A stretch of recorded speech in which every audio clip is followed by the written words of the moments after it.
All right. I guess that's 60 seconds. We could go live. Hi, everyone. Thank you so much for joining us for this special Wednesday episode. I'm Jane Kelly. I'm a visiting assistant professor here at the School of Architecture at UIC.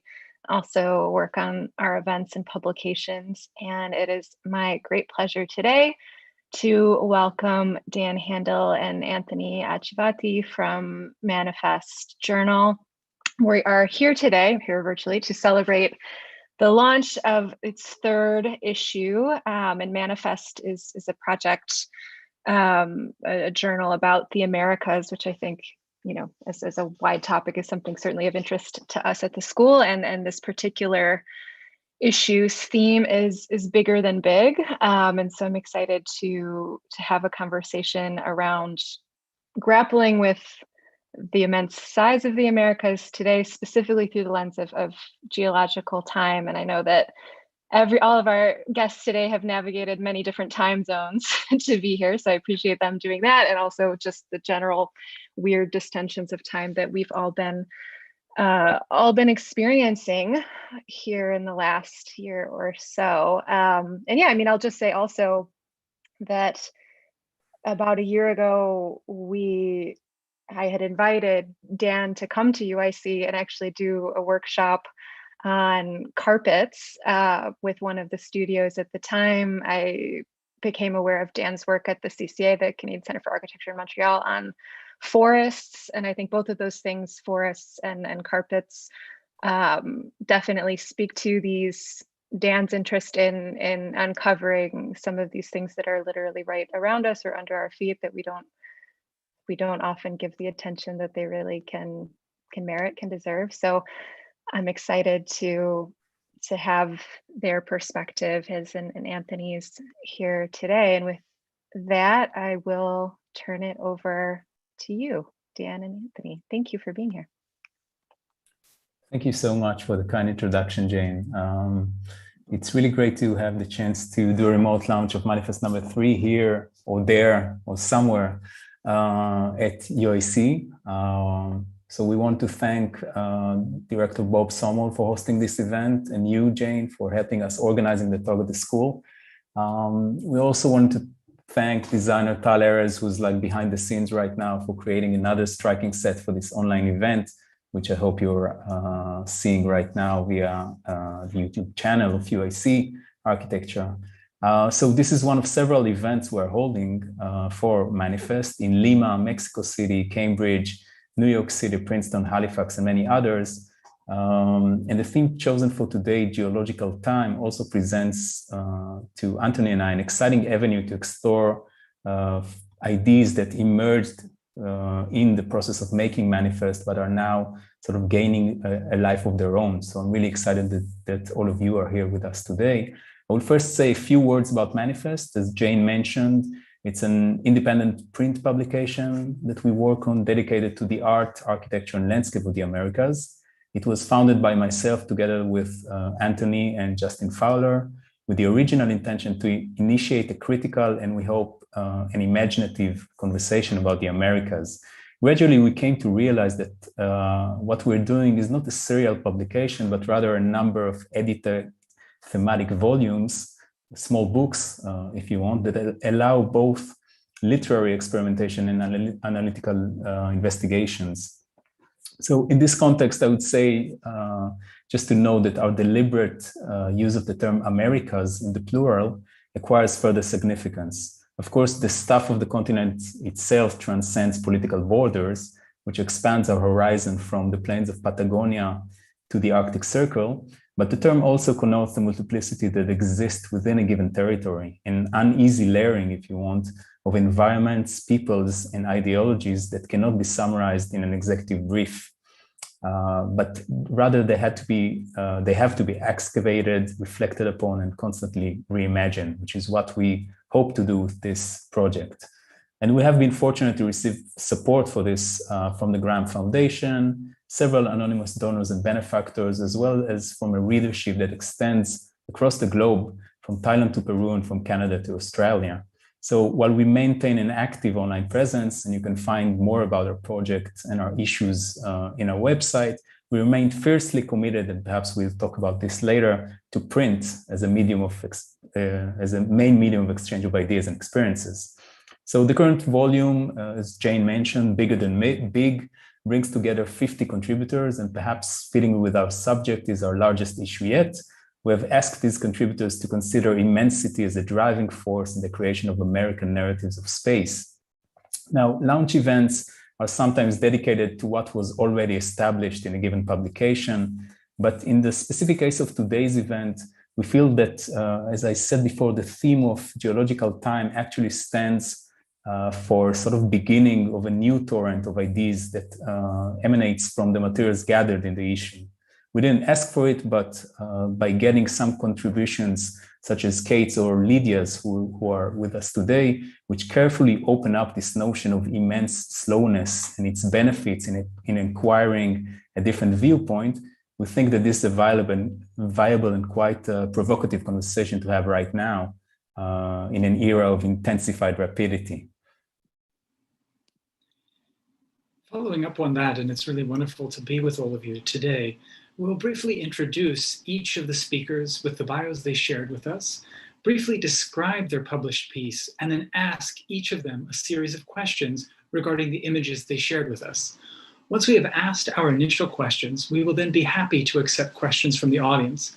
And I'm very happy that Francesco Marullo from the UIC, who's been doing some very interesting work on the subject, is able to join us today, ask some of his own questions, and help us do what we think Manifest is really about, a well-produced, well-thought-out excuse for meaningful conversations about the Americas.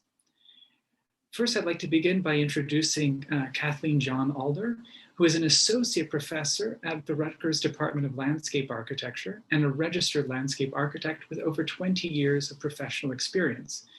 Kathleen's research involves the transformative role of ecology and environmentalism in the discourse of mid-20th century landscape design. To date, this work has concentrated on the process theories of the landscape architects Ian McHarg and Lawrence Halprin. We then have Lydia Xynogala, who was born in Athens and is an architect and doctoral fellow at the ETH GTA Institute. Through her practice, ALOS, she constructs architecture, landscapes, objects, and stories with projects that engage built artifacts, material culture, and the natural environment.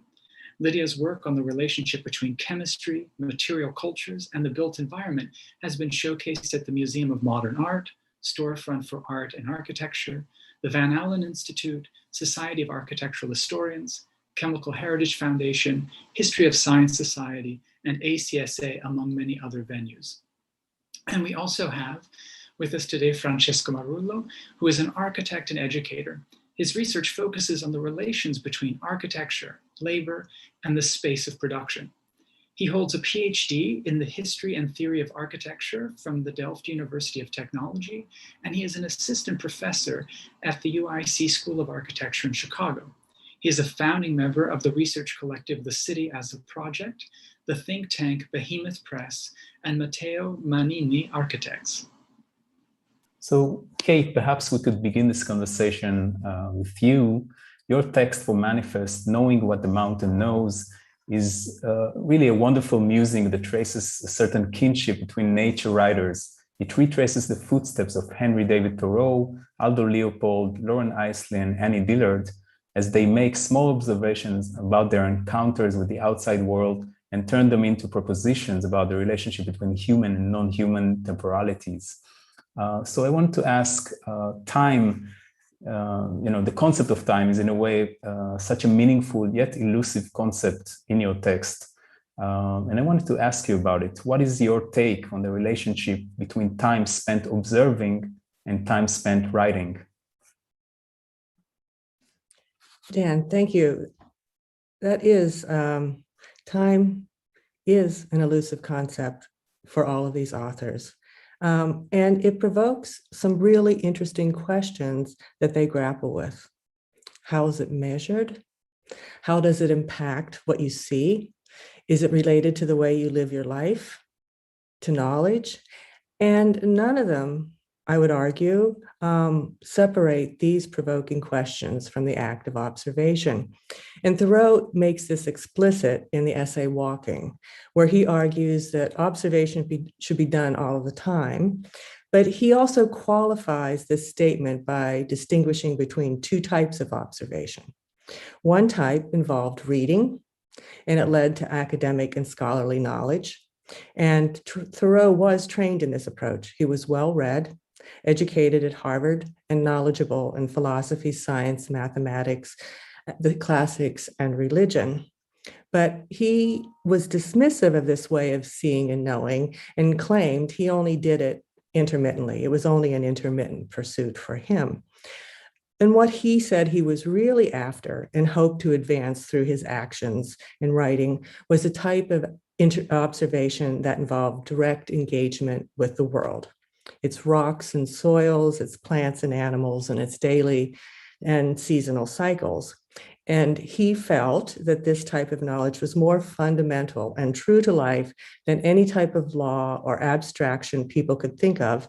And he positioned it in opposition to the cleverness of an artist. Walden, when he moves to the cabin and he positions this type of observation as a simplification of life that clarified and enriched his thought. And when he was there, he gloried in the fact that he could sit quietly outside the door of his cabin and a whole morning would pass without interruption. And he also claimed that this type of knowing freed people from the bounds of laws and constraints that they didn't even know held them in place. And he justified this claim by stating his fellow townsmen who inherited farms and houses and cattle and farm equipment and farming tools would be better off if they had been, and I quote here, born in an open pasture and suckled by a wolf, that they might have seen with clearer eyes what field they were called to labor in. Now, Annie Dillard, who wrote Pilgrim at Tinker's Creek in kind of an homage and dialogue with Thoreau, positions it this way in her essay, The Writing Life. And she says, quote, and I quote here, "Writers were made and set here to give voice to this, your own astonishment. And to capture this in words requires the discipline to work steadfastly along the nerve of one's own most innate sensitivity."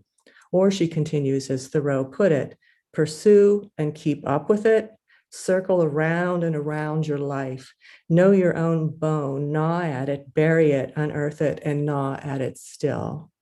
And so when I was thinking about these different environmental writers and how they wrote and how they observed, I tried to capture this and also this generation spanning conversation that they had as they grappled with what this way of seeing, knowing, and writing meant for them, their lives, and how they observed and lived in the world. And in each case, they discovered the difficulties it entails, the loneliness, the hard work as they circled around and gnawed at an idea. But during the process, they also, and I think that this is what was really interesting and fascinating to me, they borrowed, assembled, reassembled observations, memories, and meanings into new languages of discovery that was true to themselves and to the particulars of the landscape they inherited, but it made you look at it as if for the first time and with new eyes. And for each of them, this exercise clearly entwined people, place, identity, and representation. And as such, it allowed them to probe the tension between time, observation, meaning, truth, and insight.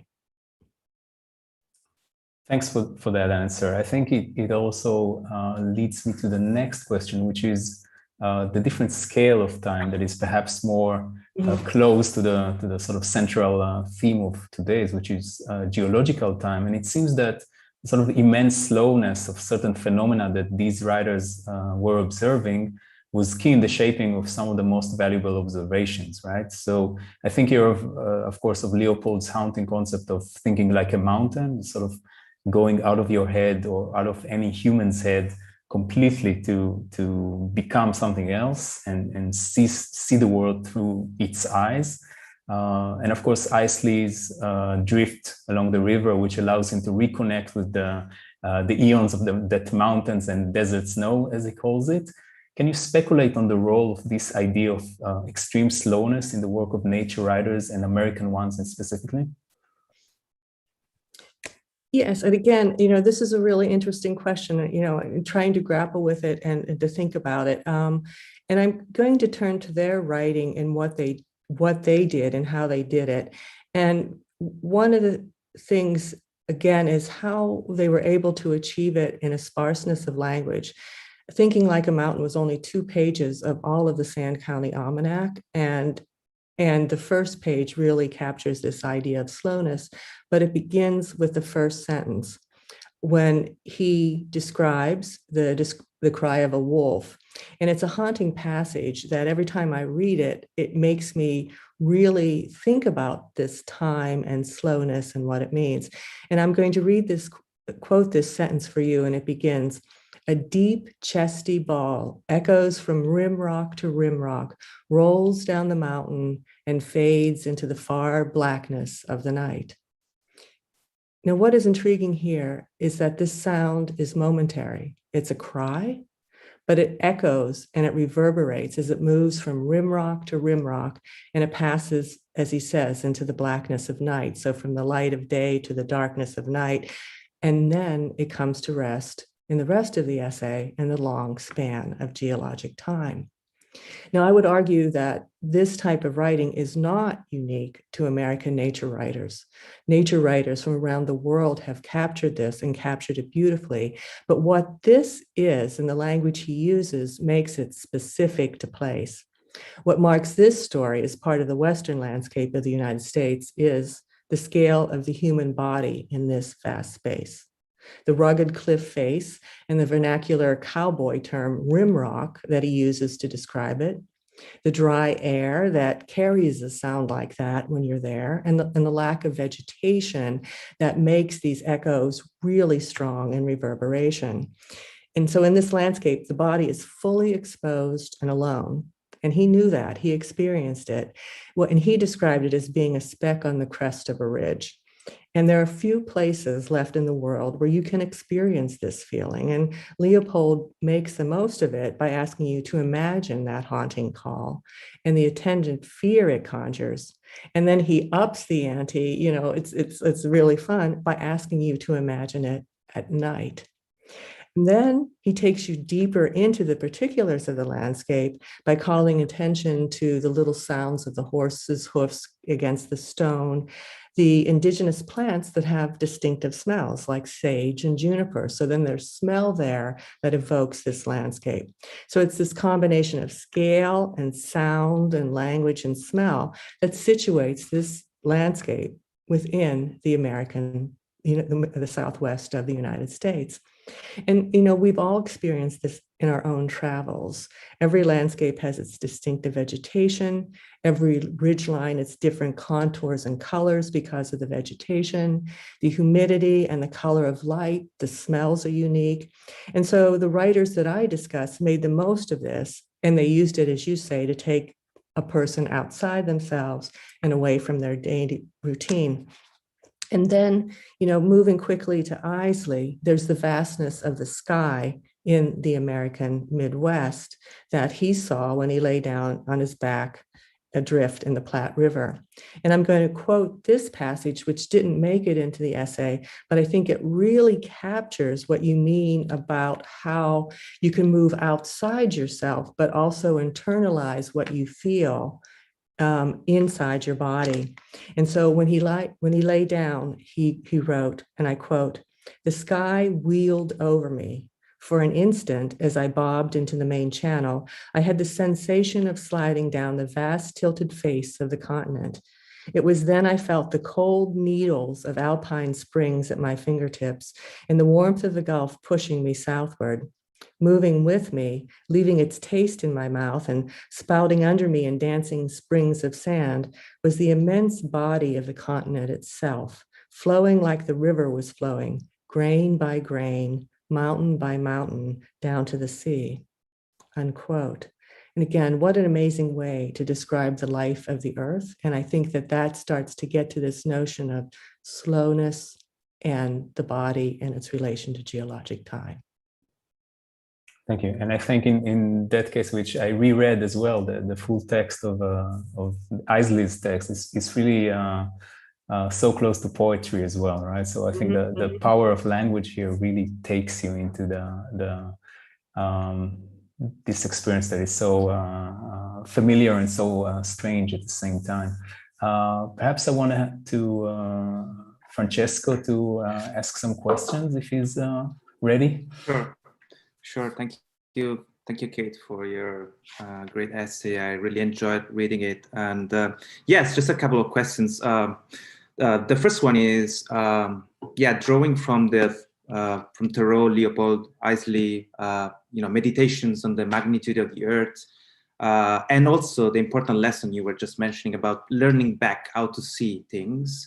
I was wondering how we can, learn from these lessons and re-elaborate or eventually dismantle the idea of individualism, and from that conjecture a new way of inhabiting and dwelling the world, perhaps, in a non-anthropocentric way, if we can say that.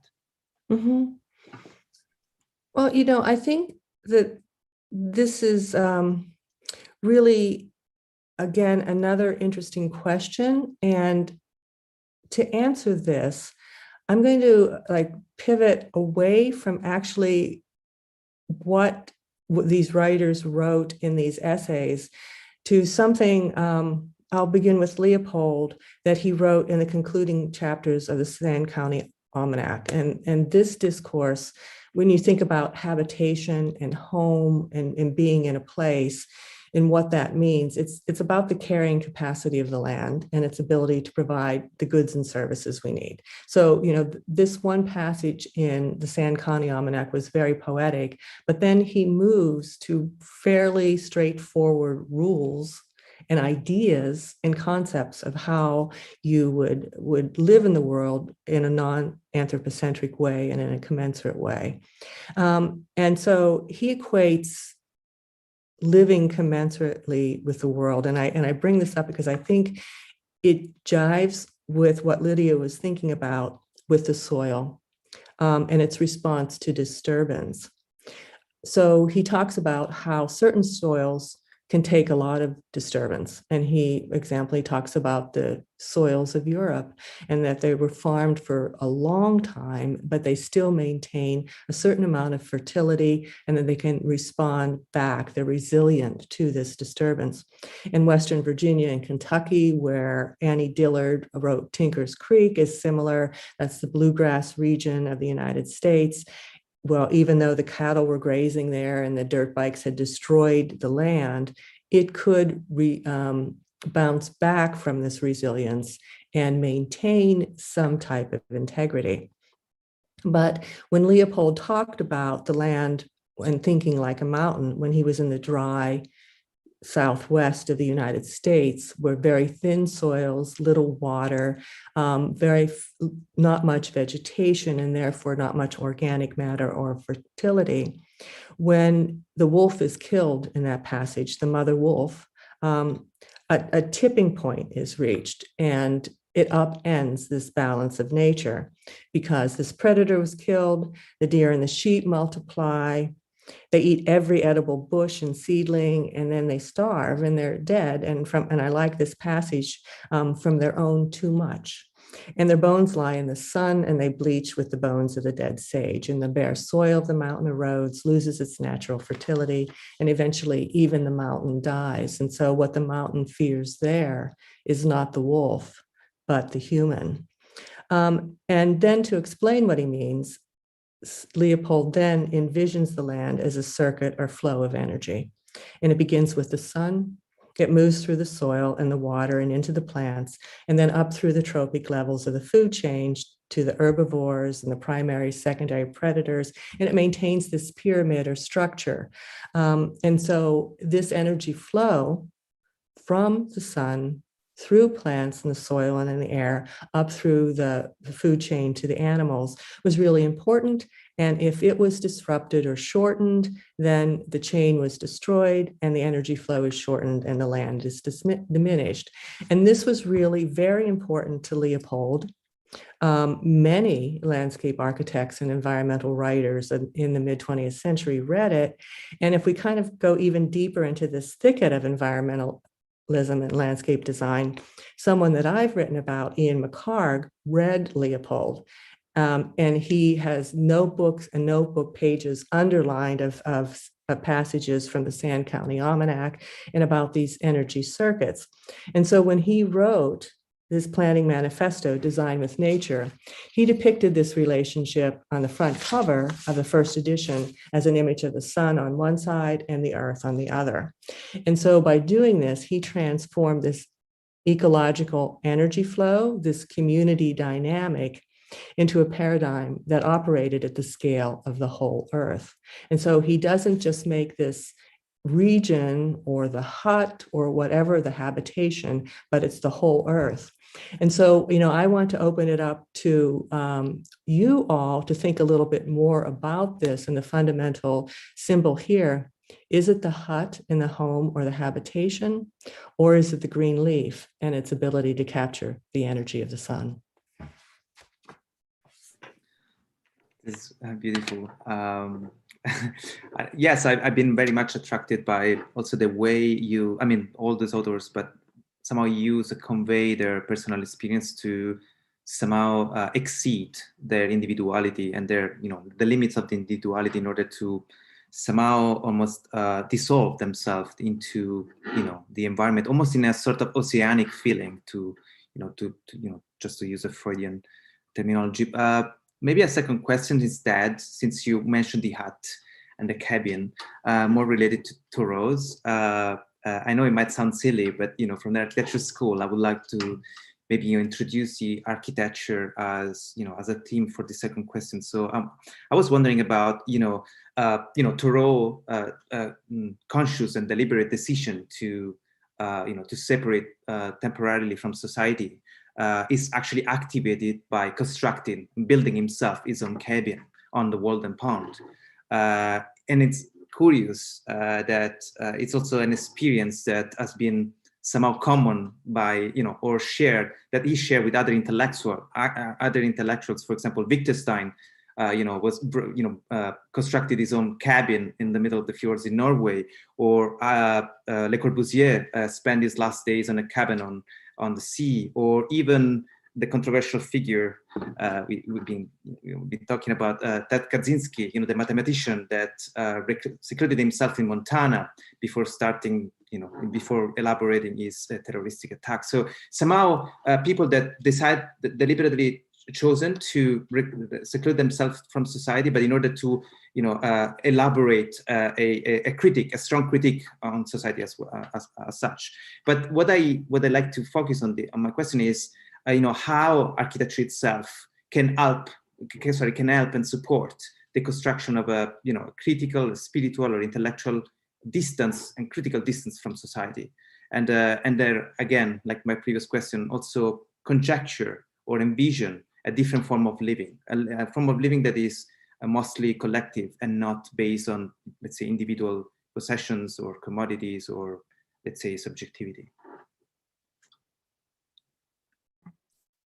I think that's a very interesting question, and I will admit that one is harder to me because I usually think about community and position those ideas outside of architecture, not completely, because as a landscape architect, I've spent most of my life living and working in urban conditions and those ideas.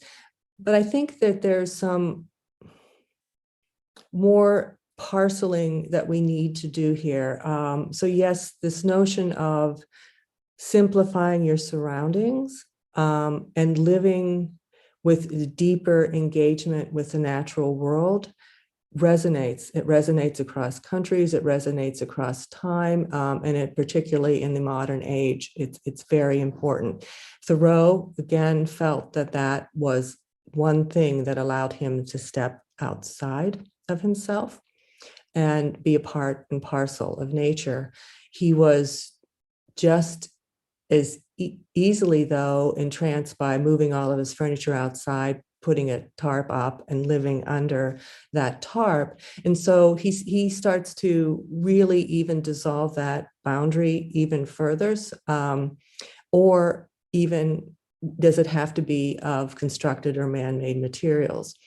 So I think that having that critical distance is really integral and important, and something that architects need to think about: the economy of means, scale, and size.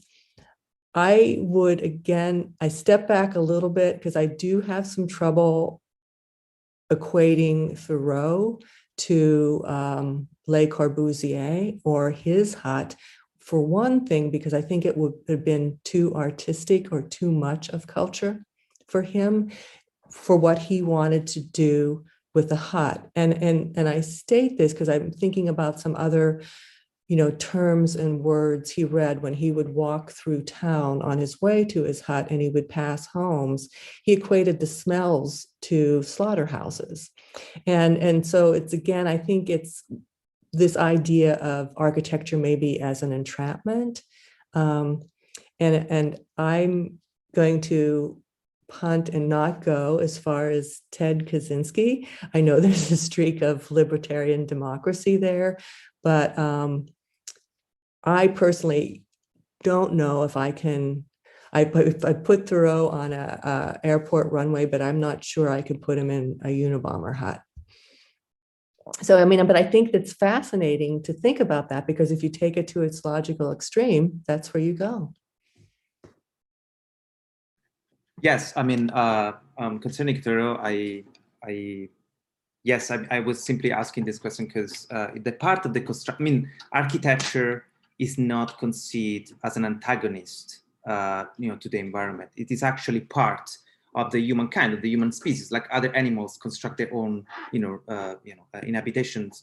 So humans do, and therefore, if you do that in a specific way, and if you do that somehow responding, or in a balanced way to the surrounding, this is part of our way of being in the world. It's part of the dwelling, and it's interesting that Heidegger was writing, his dwelling piece on a cabin in the Black Forest, or Wittgenstein was thinking about the limits of language in a cabin in Norway. So I was simply attracted by the fact, and not me, but also other people wrote even about these similarities, but by the fact that by deliberately secluding yourself into a very minimal space, a space where you can even build yourself, and a space that where in which you can breathe together with the surrounding, somehow there is a tendency to re-elaborate your position in the world, and also the way you produce is immediately affected by the space where your body is positioned, and where your body negotiate with the environment. So that was my the key of my of my question, because somebody often those people are considered simply people that abandon society almost in an antagonistic way, but actually they did it first of all, they were not so far from society. The Golden Pond is not so far from villages, but in general what I'm trying to say is that they deliberately accepted the solitude and the seclusion in order to elaborate a new form or challenge a new form of society, but without some of disregarding the social relationships. Yeah. Well, no, I again, and I think that's really interesting, and I think materiality is really important and at play here. And again, I'm thinking of other landscape architects who discuss this. And again, so for someone like Thoreau, he was using the materials of place. There was timber that he could cut down and build his home, and it was right there. And so that was a real economy of means. He didn't build it from something that he had to import. Or if I think about Ian McHarg, which was also really interesting, because there's strong linkages here. There's passages in Design with Nature where he quotes the ecologist Paul Sears about nest and nest building, and so if you spoil your nest, you're spoiling your own home. But one of the things that's really intriguing in there is he calls attention to the fact that animals are building nests and constructing the homes, and he points out the nautilus shell that Le Corbusier used. He pulls that out from his text to illustrate that. And then he then says, well, what have architects built with an economy of means in materials that are in sympathy with their surroundings? And it was trendy at the time, but he pulls out the Pueblo at Taos, New Mexico, as just a mountain in and of itself, building up and from that landscape. He also points to falling water. So again, it's embedded in nature, in this landscape, using the materials. Or Lawrence Halprin thinking about the Sea Ranch and how the different buildings there you work with the wind or mimic it. So I think that what you're describing is a really strong vein in both landscape architecture and architecture. And then on a more humorous note, when Annie Dillard decided to live in a cabin, she just basically got a prefab garden hut from Lowe's. So, so I think it's also really interesting to think about how how you can play with those ideas and things like that. So I don't think there is a separation, but I think it's, again, scale, size, materials, economy. Yeah, maybe if I can just, I'm not sure, Dan, if I can just simply add one more point, is that, yeah, I found a lot of affinities also with my work, and, for example, interest in asceticism. Somehow asceticism has always been considered as a way to, seeking refuge away from society, whereas asceticism, even etymologically, means to exercise upon yourself, exercise upon your, labor power or capacities of your own body, to react to and negotiate with the environment, and by somehow achieving knowledge and increasing knowledge about yourself, being able to expand your own power, almost a Spinozian way, like expanding the common notions, expanding the connections, and this is only possible by going through your own individuality, but paradoxically, in order to dismantle your own individuality. So that's why I found it extremely, extremely interesting. I would just add to that before we move to Lydia, that I think it's an interesting point. The primitive hut and this whole myth of the beginning of architecture that, all of these huts in a way echo. But I think it's interesting in today's conversation, perhaps we could talk about that a little bit later, to conceive of the hut not only as the sort of point of beginning, right? You build your hut, it's finished, then you do your project, like a Wittgenstein thing, but rather it's something that exists over a very long period of time. So it almost like melts. So that's why I think your example, the sort of going out to the desert for religious and spiritual reasons, I think is maybe an even more interesting idea, right? So how you sort of go build your thing or inhabit your thing, and then you stay there for the rest of your life, basically, right? And this enhances a certain sense of time that I think perhaps is more, it's closer to what some of these writers that Kate was describing were talking about. Can I respond? Or it is also true that the desert encourages you, almost like two kinds of settlements. One is, trying to find refuge into the natural elements themselves. But the other one is also a totally different way of inhabiting the earth, which is basically, if you want, the nomadic way of, supporting life, which is not, is made of points and trajectories rather than owing lands and owing, let's say, estates, or framing the earth in a more possessive way. So moving from ownership to uses, and to, essentiality to, let's say, movements. We can discuss about this later, but it's interesting that although I'm talking about almost like, looking at remote images of nomads, there are many, nomadic life is still pretty active, but actually capitalism is forcing today to, to endorse and, let's say, encourage us to actually be more nomadic and more, all of us have been traveling for work or and displaced for many other reasons. So somehow, the desert is not such a remote image, but is actually present more than we think. but we can leave this for later. I think all of that sets up very nicely then to speak about your work, Lydia, where if we're shifting to knowing what the mountain knows, in a way your work is very much about making the mountain know and the kind of afterlife that human beings through some of, as we'll talk about, the most monumental and catastrophically enduring achievements buried deep in the desert in the form of nuclear waste sites. Because I think your contribution is this wild speculative text about this very unhappy yet monumental and, as I've just mentioned, catastrophic set of achievements, which is to say nuclear waste sites. And in particular, though, you take a very different way of looking at this, which is from the perspective of future archaeologists. And so I think it weaves really beautifully scientific and cultural observations and uses this estrangement technique as a way to critically look at our present condition.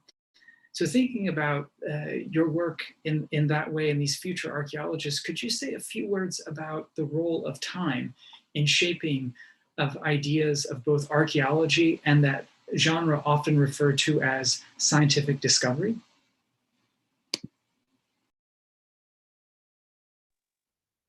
Thank you, Anthony, and thanks, Dan and Manifest, for having me here tonight. And I love the way that you framed it, you know, in relative to also Kathleen's text, that, yeah, it's about making the mountain know. And I'm also glad that you're asking this question about archaeology and scientific discovery, because it also allows me to make a distinction between geology, archaeology, and science. And also, just first of all, for our audience today, I'm not a geologist nor a scientist, and I look at these fields in an expanded way and also as inspiration. And just there's this great text by the artist Robert Smithson that's titled Crystal Land. And after he goes on to describe the various minerals that he encounters in the quarry, I believe in New Jersey, then he moves on to start describing the highways. And what he writes is that, you know, the highways crisscross through the towns, and then they become man-made geological networks of concrete. So this reading was fascinating to me, of, you know, a concrete infrastructure as a geological network. And of course, he's interested in these shared mineral qualities that the quarry has, but also the concrete has. And I'm personally drawn to this concept of a man-made geology, perhaps more so than the one of archaeology. And the text is really using geology to make, and the drawings that I did for the journal, to form this hypothesis, which is, what does it really mean if we were to think about these composite environments, because they are man-made spaces which are hidden in some very specific geologies. So what does it mean to think about them as fossils? And that gives me the way and the tools to critically examine them in a different way. So the concept of a geological formation is helping to unpack those spaces relative to materiality and relative to time. And the text title, Future Fossils, has a twofold take on the concept of time. The first one is that these environments involve a geologic process that takes a very long time to form. But secondly, and that's something that's explored more in the drawings, if you want to show them, in that respect, the object, which is the repository of nuclear waste, is an imprint of a moment in time, but it's an imprint in a rock, right? This is also what a traditional fossil is, but it's also an imprint of an event. And in fossils, the organism died, so the leaf has left its trace, or the mammoth tooth became stone and the mammoth got extinct. So by looking at geology, I think allows me to talk about time and process of formation of matter in time.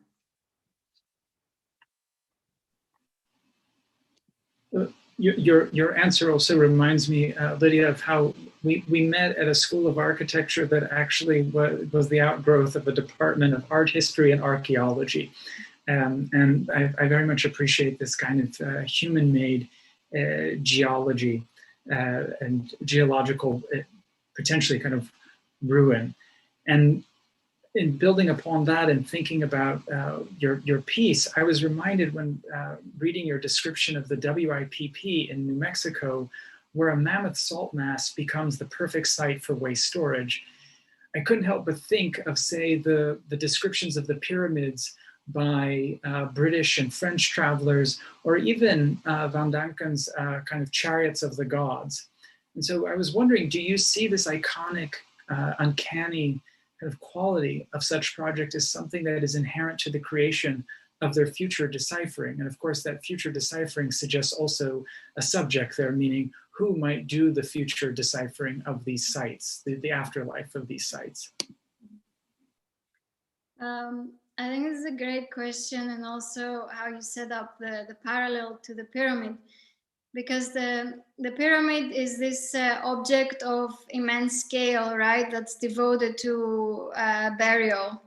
And the sites that I'm writing about are also devoted to a burial, but it's not of a human matter, but it's rather of radioactive waste matter. So they certainly share this kind of monumentality and the idea that something is resting there till the end of time, right? And whoever constructs them is scripting this end of time. And if we're also to think about it linguistically and in terms of time, in the pyramid, there is the concept of the afterlife in the burial, and in the nuclear waste storage facility, there is a half-time of the radioactive isotopes.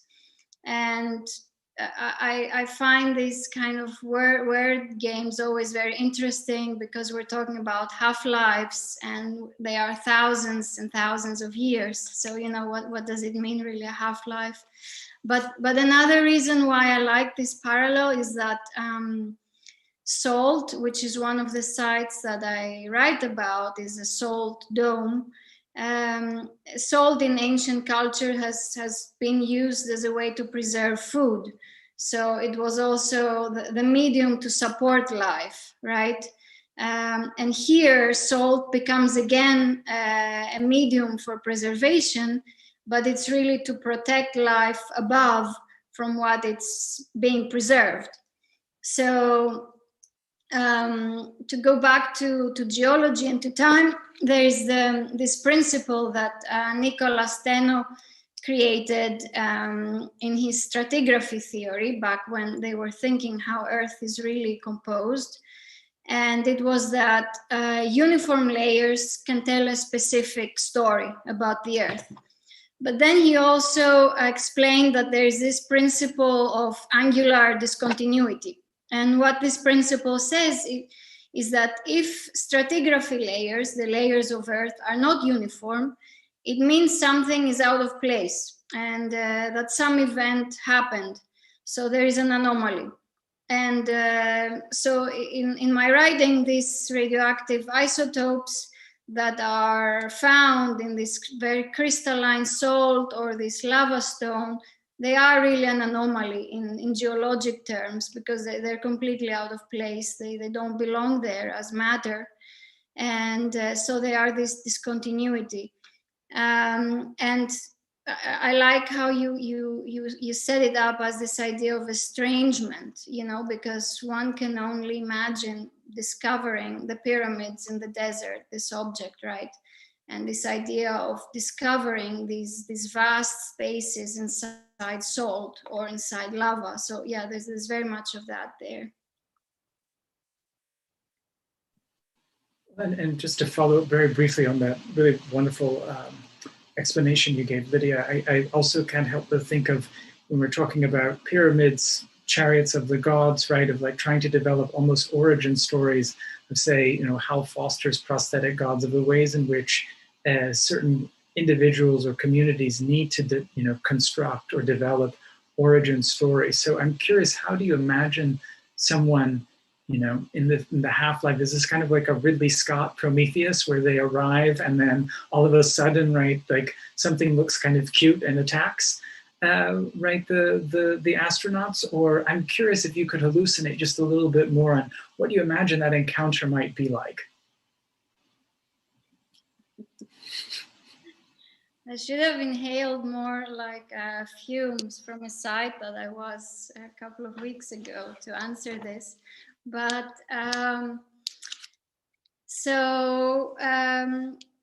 you know, there's of course a whole science behind this, and Umberto Eco has done work on that, how you can write signs that can warn someone in thousands of years ago when the absence of language as we know it,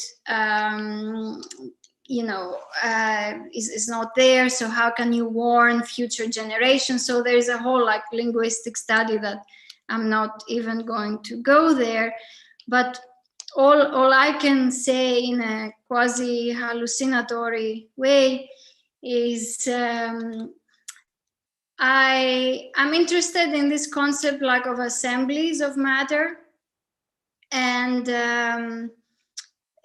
I guess the text is really all about stratification, right? So there is this idea that you have the salt or you have the lava, and then at one point you penetrate it and you encounter this really, what they are today, very high tech. I would imagine if they were to be encountered in the deep time, they're not so high tech anymore.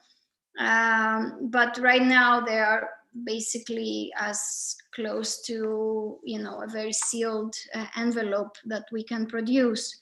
So I'm interested in the element of surprise, you know, that you have these two very different surfaces and assemblies meeting together. And then going further deep into the tunnels and finding the containers, and inside the containers there's of course something else. So it's really like peeling away. Thanks, and I think that sets up nicely. Francesco, do you have some questions? Sure. Yes, thank you, Lydia. It was really an incredible piece. I read it and enjoyed it a lot, and I also share with you the sympathies and affinities with Robert Smith's work. And so, yeah, just a couple of questions maybe inspired by that reference. So yeah, the main thesis of the essay is basically that, you know, the fossils are not simply, it's not simply something buried in the ground. It's not an object or a trace of the past, or a past existence, but which actually can be animal, vegetable, or even mineral. But it is actually the entirety of the earth. So it's a vast archive, a temporal and material archive, which, you know, we are constantly contributing to, you know, inhabiting and expanding it by means of our life, by means of our activities, including architecture. So somehow what you define as the incident of the nuclear residues, it's also produced at a smaller scale by architecture every day. So I'm wondering, how can some architecture, you know, learn from, you know, the deep time and the, you know, the magnitude of the time, and how can, you know, learn to reframe our tools once we consider architecture this miserable activity within the magnitude of, you know, this open air museum, which is the earth itself. Thanks so much, Francesco. I'm also a practicing architect, so I think your question is one that I ask myself a lot, and maybe one that keeps me up at night. You know, what does it really mean to build, right? And how do you engage this temporal dimension? And I would say, at least in my own work, I'm trying to find an answer for this through the capacity of matter to tell a story. And is it really a story of extraction? And do we want to keep telling that story? right? Or do we want to move away from that story? Would it be a story about how things are put together and why are they put together in that particular way? Is it a story of a process? And if it is, then can matter also tell a cultural history? I'm also very interested in the degradation of matter, one that goes, I would say, beyond weathering, but rather how things start fall apart after some time. Like, for instance, in my research, I've also looked at how pollution can eat away stone, for instance. So what does it mean to consciously build something out of stone in a very polluted environment, right? Where the sulfur dioxide is going to start eating the limestone after a number of years. And I'm also, engaged with processes of extraction, but also I'm interested in byproducts. So to maybe finally go to your question, how do we also produce, how does architecture can produce an idea about the future? And I have to think of something that the political scientist Joanne Tronto had written. And she speaks that rather than thinking of buildings as things, to think of them in relationships with ongoing environments, with people, with flora and fauna that exist through time as well as in space. And that would change the approach fundamentally. And to me, this kind of thinking embodies many of the values that I would like to have as an architect, and that architecture should respond to today, because it doesn't just engage the past or the present, but it also engages the future, all in a kind of a continuum. And in that respect, it's not just about the building as a singular object, but rather how it's tied to a range of animate and non-animate forces around it, and how this assemblage of things can also change through time. If that answers, I try. Oh, yes, I really appreciate your point, especially on the building construction. Sometimes, especially today, where the activity of architecture, the impact of architecture on the planet has been seriously reconsidered and criticized. It feels that building is becoming, a very almost regretful activity. And so, of course, it depends how you do it, right? And what are the, the meanings and that you are assigned to the operations. And for example, your point on the material is extremely interesting to me, especially in a moment where materials are often aestheticized or simply, considered for purely, aesthetic reasons or purposes, especially the use of stones. In the past decades, there are mostly a lot of attempts to, recover primitive assemblages or uses of stones which is decorative or, purely for support, but, simply as boulders that, I don't know, don't really have any association with the stone itself, but simply, they become a sort of collage or, let's say, almost like an assemblage, but not the assemblage where how you are intending it, but a purely, compositive assemblage. Yeah, this leads me to the other question that I had, and I like this a lot. Building on what Anthony was saying. So usually we think about. I mean, today another very violently attacked category is the category of the monument. And usually you think about a monument, as something to remember the past. Something to actually, as a way to, to isolate a specific narration of the past. And that's why monuments are currently criticized and, statues are overthrown and rightly overthrown. But this is a very interesting, understanding of the very traditional understanding of the monument, very anthropic understanding of the monument, right? It's something that relates to a past, whereas Mitson, but also your ruins, seems to somehow, unfold another understanding of the monument, a monument that is not oriented towards the past, but actually towards the future. But it's a future that they try also to destroy or to slow down, almost to forget the future. In other words, it's, they are preserving this harmful debris in order to, somehow de-responsibilize their activity, but also, to push them in the future, almost as a, as something that can be projected in order to not harm the present. So somehow the future is decaying or is annihilated in an endless present in order to preserve an endless present. So I'm wondering again, what's your point, or is there a new monumentality that you want to think about, or is there a new, a way to reconfigure or to reconsider monumentality away from the models that have been, the traditional models that have been so far, they've been somehow conjectured? Mm-hmm.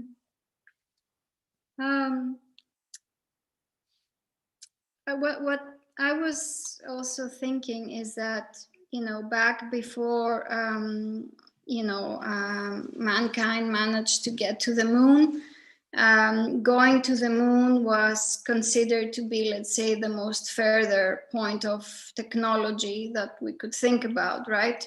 And then you have like Noguchi writing that we finally go to the moon, and what do we find to bring back?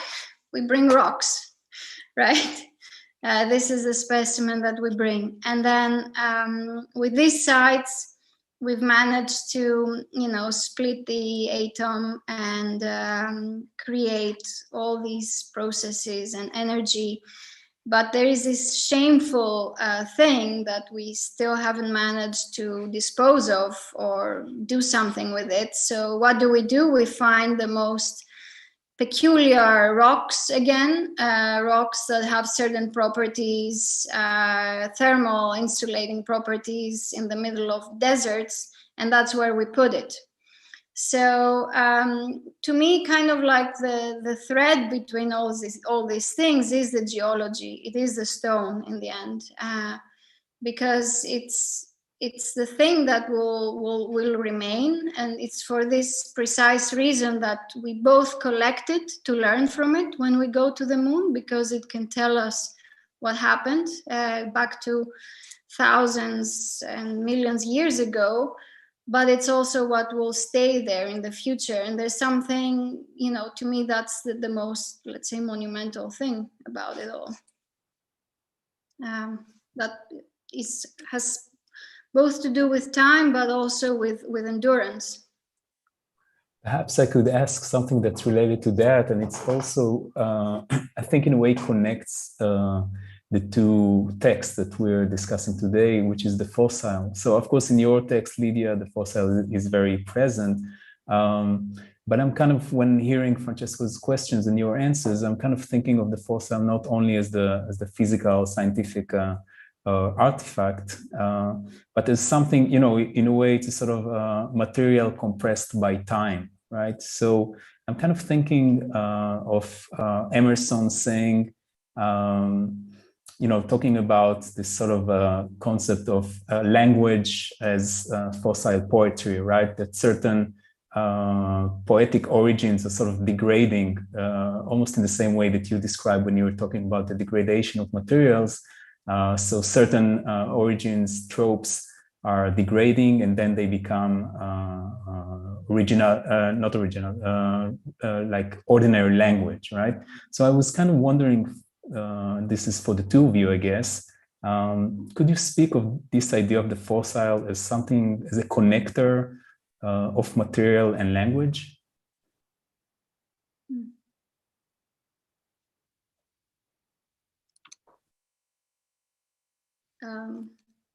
Would you like to go first? Okay. Well, I was just fascinating, Lydia, just listening to you speak, and the thing that I'm puzzling over, I'm gnawing the bone that I'm gnawing as I think about this, is that what you talk about is so unnatural and yet so natural. Radioactivity, the sun, we wouldn't be here without that. And yet at the same time, it becomes something that's so toxic to us in the way we've used it. And then also to think about the objects that are encased in your salt dome, sealed by this salt that's malleable, are just so mundane. You know, you talked about gloves and other little waste products from hospitals, from power plants, things like that.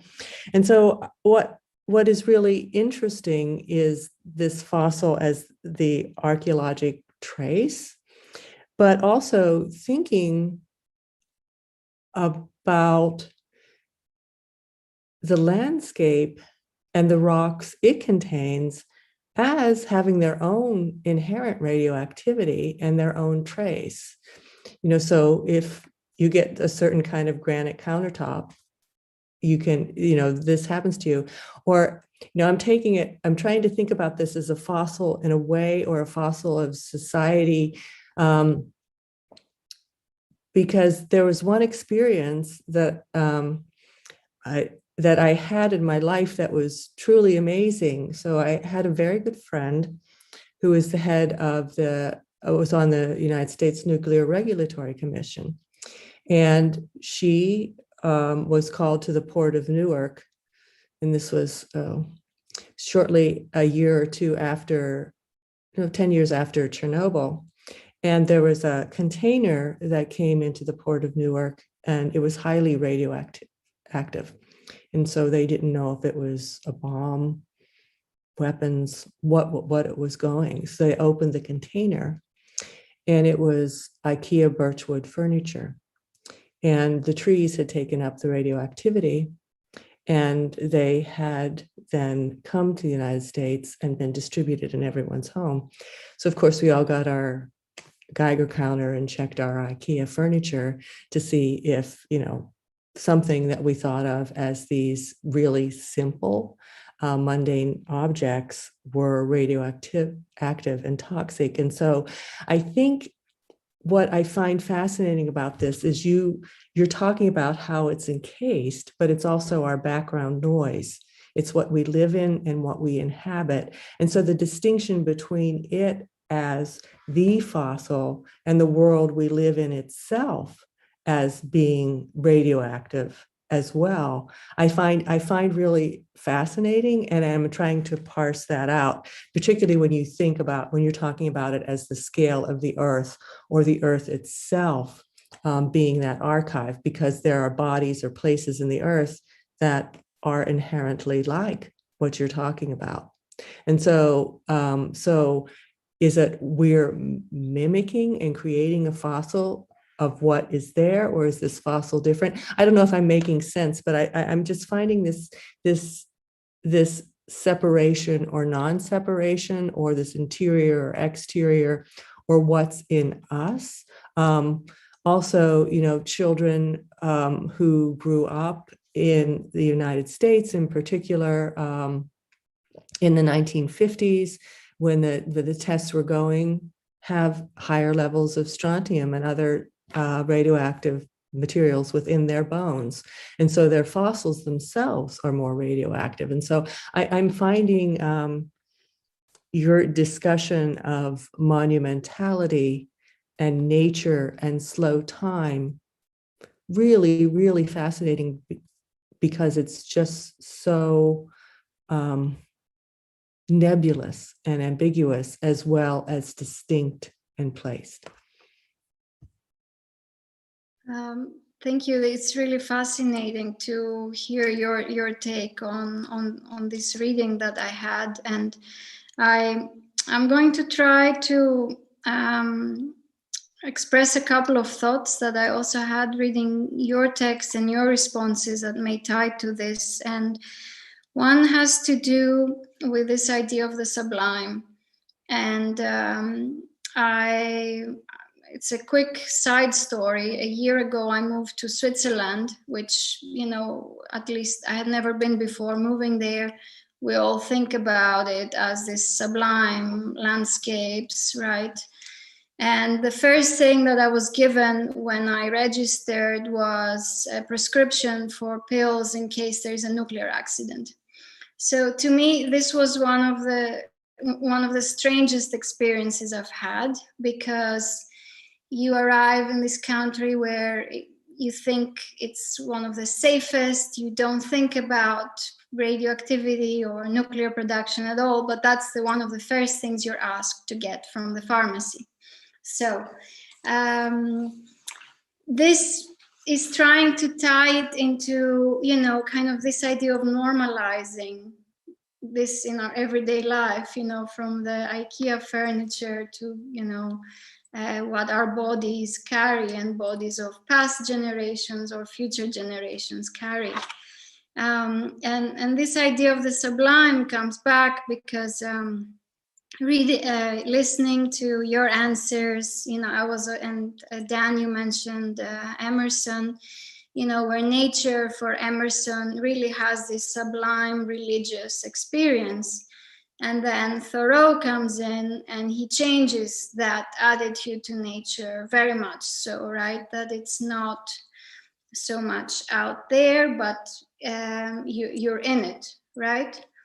And yeah, I just wanted to bring this idea of the sublime because it also speaks to some of the sites that I'm also writing about. You know, the Yucca Mountain is also like one of those sublime sites, and then here's what would be under it.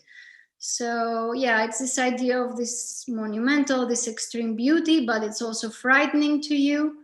And I think it ties some of these discussions, perhaps. Would be curious to hear any responses also from you or from us. The thing though that I also wonder, so these the object that you talked about and you drew so beautifully and represented is buried underground, and as you say, the mountain in some ways is the monument, but what if you don't, or you're not aware, or through cultural amnesia you forget, or it just is no longer part of the culture. It's there, and so therefore, what then becomes of this monument? Does it then become integrated into the body of the earth itself and not separate from? And that to me is, I think, the ultimate question that your work poses for me. And then that ultimate question of, you know, how then do you define that sublime? And if you're not aware of that aspect of its terror, then what then? So I'm opening up to everyone else, so please feel free to share. I just want to say something quickly. It's interesting that Rainer Barnum, in his book, you know, Scenes of America Deserta, tried to define the sublime of the desert experience, and precisely what you were saying, Lydia. You know, Barnum doesn't define the desert doesn't somehow respond to the classical definition of the sublime, you know, a natural force that overwhelms your own powers, right? But it's something that shocks you because of the entropic dimension that it is, you know, made of, meaning the end of time and the collapse of time. Basically, the pace of the desert is so slow that you are somehow part of it, but also you immediately feel extremely miserable, but not simply spatially, but more temporally, in the sense that the desert that is in front of you is the result of a very long process of erasures and decay, and you are simply, you know, just the last fraction of a second in this endless landscape that was before you and will be there after you will pass away. So somehow it's interesting. There is this passage in the book where it somehow attempts to redefine the concepts of the sublime, moving from the desert experience. The other thing is about the monuments, like Yucca Mountain is a part, but there is also the Yucca Flat and the Nevada test site, which is the most bombed part of the planet, where I don't know how many thousands of holes are being revealed, and also different because some of them were above the ground until 1963, and then after 1963 were below the ground.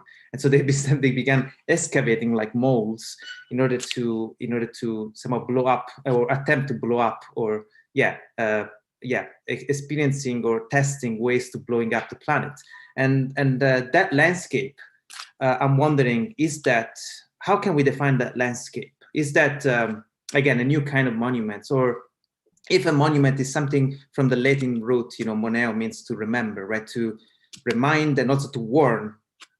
So I'm wondering, like the statues that are overturned today, the pedestals without the statues, can be the Yucca Flat, this plateau where there are no statues but only the residues of disasters, can be considered monumental, plateaus that somehow allude to, negative activities or activities that might harm our own, place on the earth, or that somehow, yes, reveal our, activities on the earth. Thanks, Francesco. I think it would be a great design studio to consider, right? I mean, not only design, but also sort of political project to sort of uncover these sites and think how they might be treated as the monuments that one pushes down rivers these days. I think perhaps Jane and Fran. Yeah, sorry. One quick thought on this, though. One of the things, though, about the desert, and we've all been in deserts. When you're there, it's very much like being at the Arctic. When you're in it, you know that this landscape can kill you, and just through temperature, and you can only survive in it for so long. And one of the things that we're doing with our activities is increasing that temperature, and they're predictions of the parts of the world that will no longer be inhabitable because they will just be too warm. And so I think this also plays into this, because the locations that Lydia is talking about are in areas of the earth that may become so hot they're not inhabitable for people. And so it's almost a monument or a marker of the fact that we can no longer inhabit the space. And so that, to me, is also a real intriguing ambiguity. Sorry if I jump in. I mean, this discussion is incredibly interesting. I'm not really a specialist in this field, but it's an obsession now for me. But, like you are talking from a human perspective. Like, for example, animals reconquer the area of Chernobyl, like when Chernobyl has been closed down after the disaster. Today, there are biologists and that they go there every day in order to study how animals and mushrooms and plants have reconquered that land. And like Lydia was saying, a new strata has been formed, which is not only mineral, but it's of course vegetal, and there is also animals life there. So life continues, and it's not even true that desert doesn't have life. Actually, the desert is composed by plants, animals, and ecosystems that are alive. It's that there are no human traces, and that's actually the most important reflection that the desert always communicates from Smithson to the Puebloan populations. I mean, talking about the American desert onward, is the fact that the desert has always been there, and also always been populated in many sorts of forms through many kinds of architecture, more static, less static, more temporary, less temporary, underground or above the ground. But still, it's about life and forms of energy. And I really love your point, Kathleen, that in the end, I don't think it's about stones, like Lydia's saying. Stone in the end is a solidification of a point of energy. I think it's about levels of energy that we need to, and that geology brings us to think about. So the energy that can, solidify or become concrete in different ways through the laws of thermodynamics. And not by chance, Smithson and many of the writers of the desert were interested in entropy and the second law of thermodynamics. But anyway, this is a very long discussion, but I think it's a very beautiful research, Lydia, and I'm super fascinated by your point of view. I'm looking forward to read more. And I think... sorry. No, go ahead. No, it's just one last, perhaps like quick comment to Francesco. Yeah, it is energy, and I think this is also where I'm getting at, that stone, even though it's perceived as this static object, it does embody all this energy, and it does embody all these histories. That's why it is for me this fascinating specimen to unpack time. Yeah. And we have a few questions from the audience, and I think it actually dovetails nicely with what we were just discussing, especially when Francesco invoked, right, non-human life, which I think is also kind of circulating through all of the texts we're reading today. So we have a question from Cody and a question from Sung, and maybe we'll start with the question from Sung because I think it relates to both pieces from Lydia and from Kathleen, and then shift to Cody. So the question from Sung has actually to do with what things, and sorry, it's a rather long question, so I'm going to try to summarize it, but the question is, what is it possible for things, events that are not necessarily physical to register within the geological? And here Sung is mentioning, can we see a wolf's cry in the rim rock in geological terms? Is it possible for those things that are ephemeral to get caught or to as evidence, as traces? And I think, again, traces was something that was coming up quite a bit. So what also escapes from these future monuments, future fossils of life that are not being captured, maybe necessarily in material culture? So the Sung is then ending, are there then limits or blind spots to material culture? And then we have a question from Cody, which is, I think, directed primarily at Kathleen, that the mountain being fearful of the human, not the wolf, that's interesting. Does that suggest the human is not one of the land like the wolf? So no matter the setting, urban or rural, the human cannot have the wolf's relationship with nature?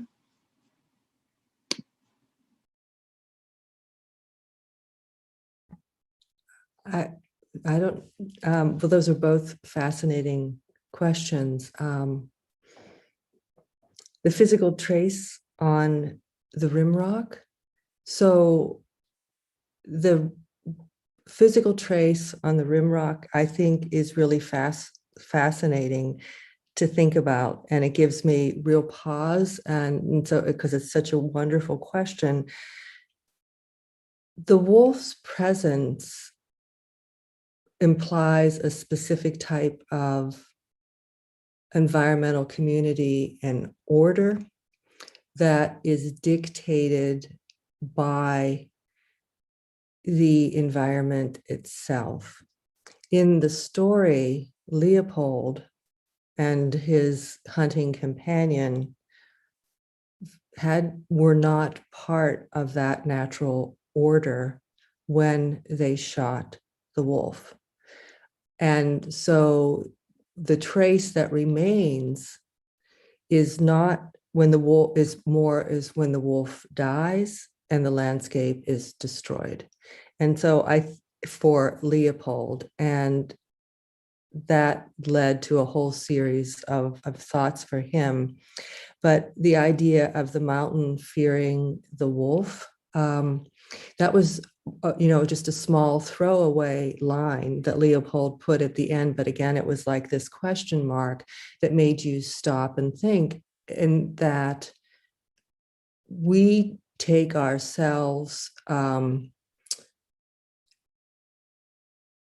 think it gets back to the way Leopold, and building upon Thoreau, wanted people to step outside themselves, live in the moment, and think instinctively, to feel and understand that howl and that cry, and so that they would not be separate from. And what he was arguing is that the way we are taught, the knowledge that Thoreau talked about as the scholastic or academic knowledge, is not the valuable knowledge. It's not teaching us the right things. But if we step outside ourselves or immerse ourselves and learn to observe another type of landscape, then we learn a different type of knowledge that positions us more properly within that landscape. But the question that arises is, can that actually occur in the world today? Is that a nostalgic, simplistic, romantic notion? What are the nuts and bolts that allow that to happen? And so I think it's really fascinating, and it's tragic, and it's true. And so I just find these really interesting questions, because what is the blind spot? And that gets back to, I think, what Lydia was talking about, because by encasing this radioactivity in a salt dome in a mountain underneath, it's creating a blind spot. It's the holes of Smithson that, the world seems full of holes. And so I think that not hearing the cry of the wolf is that blind spot. It's that hole, if that makes sense. And yeah, if I may try to answer, it's a really, really great set of questions. And to kind of take it from what you're saying on the blind spot, I think the only fleeting aspect that is encased in there, that's not material, is this sense of anxiety that our current, let's say, culture has to bury those traces. So there is this implicit anxiety that's being also buried in there. But I think the moment you make a material trace and you put something on the ground, and whether that is, these man-made geologies that I write about, or even the moment you make any kind of architecture, I think there, at least for me, there are certainly blind spots of things being lost. And I think other art forms, like poetry or literature, are more capable to be more inclusive of these fleeting moments. And I think that, and I would love someone to argue with me. I would love to hear a different opinion. But I really do think that the moment you make a mark on the ground with any kind of scale, matter, there are things that are lost.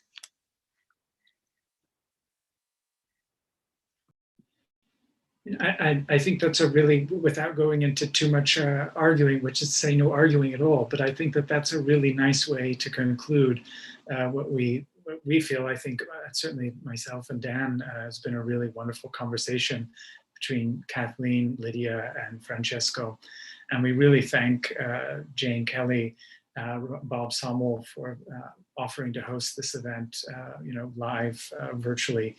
It's one of the few things that the pandemic has really allowed for us to, as I think it's become something of a cliche at this point in terms of how we're able to connect across vast geographies and to bring people from different corners of the planet to speak about, in this case, the Americas, but certainly also well beyond that. And I think one of the really wonderful takeaways, I think, for me, and I might be so bold as to speak for Dan, is the way in which I think this centering of the Americas, actually so many of you brought in so many other aspects of other geographies, time periods, etc., and what you were mentioning. And for us, that's one of the really, I think, exciting things about the way in which we see the journal participating, we hope, in expanding conversations and not necessarily limiting them to a geography. So to that end, we couldn't be, I think, happier. And that also is a way of saying that we really appreciate 2 out of our 50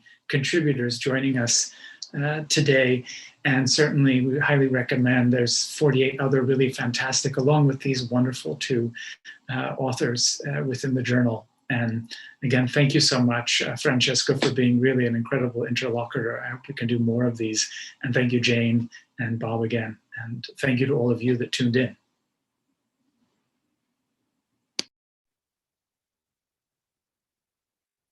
Thank you, everybody. Thank you, Kate. Thank you, Lydia, and then Anthony and Dan for inviting us and join this time together. Yes, it's been wonderful. Thank you. Thank you, everybody. It's great meeting you.